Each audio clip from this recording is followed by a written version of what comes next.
नमस्कार दोस्तों, मैं सुरेंद्र आपका स्वागत करता हूं अपने YouTube चैनल प्रज्ञा एकेडमी क्लासेस में। जैसा कि हम लोग अभी तक फिजिक्स पढ़ रहे थे, तो हमने अभी पिछले वीडियो में जो देख लिया था, गोलीय दर्पण तक पढ़ लिया था। उसके आगे आज हम लोग देखेंगे। तो आइए देखते हैं उसके आगे क्या है। उसके आगे कुछ परिभाषाएं हैं। कह रहा गोलीय दर्पण से संबंधित कुछ परिभाषाएं।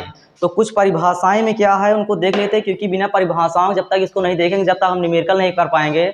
न्यूमेरिकल में जो होगी दिक्कत होगी, हम लोग जब इमेज को रखेंगे, इमेज की जब स्थितियां बनाएंगे, फिर भी हम लोग उसको कर नहीं पाएंगे। इसके लिए आओ पहले देखते हैं क्या होता है। तो पहली परिभाषा का नाम है दर्पण का ध्रुव, जिसे बोलते हैं पोल ऑफ मिरर। तो देखते हैं कि दर्पण का ध्रुव क्या होता है। ठीक, तो दर्पण का ध्रुव मतलब क्या होता है, आइए देखते हैं।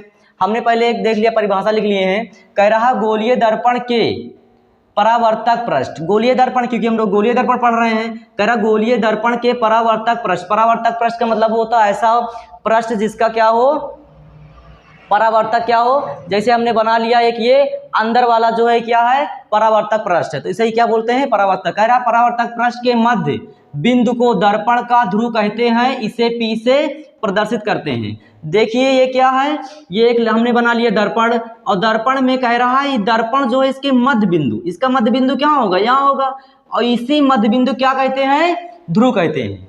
ठीक, तो जो हमने यहाँ पर बताया था वही सेम यहाँ पर भी है। ये क्या है, एक दर्पण है, दर्पण के मध्य बिंदु यहाँ पर है, और इसी बिंदु को क्या कहेंगे, दर्पण का ध्रुव। इसे कहा लिखते हैं, P से लिखते हैं। तो ये क्या होगा, ये वाली परिभाषा हमारी क्लियर हो गई। आई होप ये समझ में आएगा। आइए देखते हैं नेक्स्ट। तो नेक्स्ट क्या है, कह रहा है वक्रता केंद्र। नेक्स्ट हेडिंग क्या है, वक्रता केंद्र। इसे अंग्रेजी में बोलते हैं सेंटर ऑफ कर्वेचर। आइए देखते हैं कि ये क्या होता है। ठीक, तो हमने पहले देखा क्या है, कह रहा है गोलीय दर्पण का परावर्तक पृष्ठ जिस खोखले गोले का भाग होता है, उस गोले का केंद्र गोलीय दर्पण का वक्रता केंद्र कहलाता है। हम जानते हैं कि कोई भी दर्पण होता है वो एक खोखले गोले से काट कर बनाया जाता है। हमने बताया था कल भी वीडियो में, उस दिन बताए थे कि पहले क्या होता है, एक सॉरी यहाँ दिख नहीं रहा होगा, तो आइए हम लोग थोड़ा यहाँ देख लेते हैं। एक क्या बना लिया है हमने, गोला।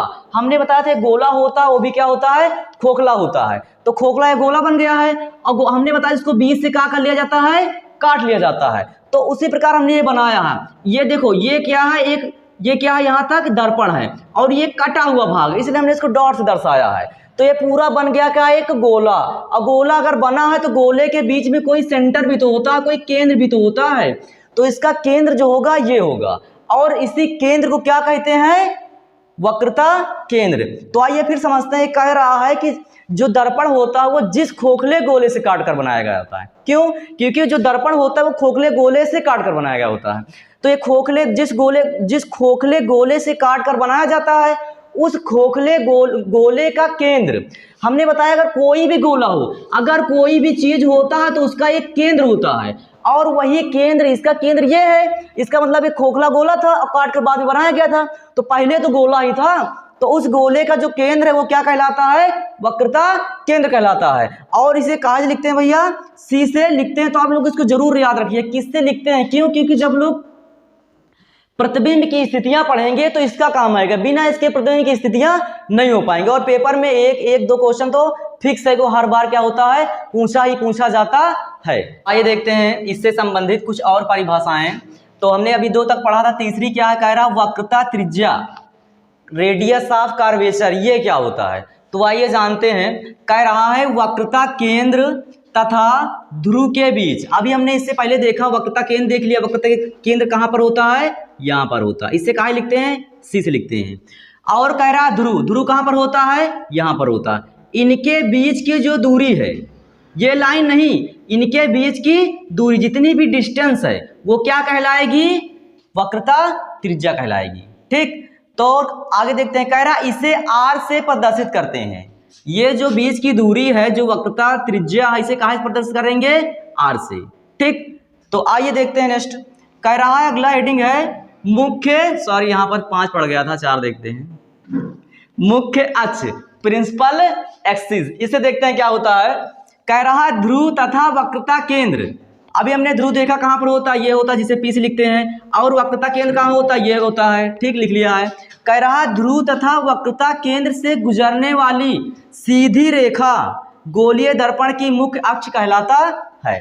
तो देखते हैं ये हमारा क्या है, ध्रुव है, ये क्या है, वक्रता केंद्र है। इससे जो ये रेखा यहां से यहां तक गुजर रही है, ठीक, ये क्या कहलाएगी, मुख्य अक्ष कहलाएगी। तो इसमें और इसमें आप कंफ्यूज नहीं होना, ये क्या एक रेखा है जो कि इसको मिलाते हुए सीधी आगे चली जाएगी, और ये क्या होगी, इसके और इसके बीच की ये दूरी है, ठीक। तो हमें लगता है आपको समझ में आ गया होगा।